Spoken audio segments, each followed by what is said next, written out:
দেশ ছেড়েছেন মাহিয়া মাহি। অনেকদিন ধরেই সিনেপর্দার বাইরে ঢাকায় চিত্রনায়িকা মাহিয়া মাহি। সর্বশেষ সাইড ক্যারেক্টার হিসেবে একটি সিনেমায় কাজ করেছিলেন, তাও বহু আগে। অভিনয়ের পাশাপাশি সক্রিয় ছিলেন রাজনীতিতেও। তবে শুধু পর্দা থেকেই নয়, অনেকদিন ধরেই লাইমলাইটের বাইরে মাহিয়া মাহি। বলা যায়, খুব সহজে এখন ধরা দেন না, একরকম গুটিয়েই রেখেছেন নিজেকে।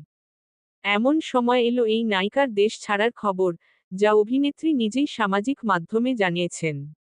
বৃহস্পতিবার এক ফেসবুক পোস্টে মাহিয়া মাহি জানান দেন, এই মুহূর্তে যুক্তরাষ্ট্রে অবস্থান করছেন তিনি। কিছু ছবি পোস্ট করে লিখেছেন, আচ্ছা ঠিক আছে, বিদায়। কেন গিয়েছেন, তা অবশ্য উল্লেখ করেননি নায়িকা। তবে যুক্তরাষ্ট্রে যাওয়ার কারণ ব্যাখ্যা করে গণমাধ্যমে মুখ খুলেছেন নায়িকা। বলেছেন, ভিসা পাওয়ার জন্য নাকি একবারও যুক্তরাষ্ট্র যাওয়া হয়নি তার, তাই সময় বের করেই এই সফর করছেন তিনি। কিছুদিন ঘোরাঘুরি করেই দেশে ফিরবেন নায়িকা।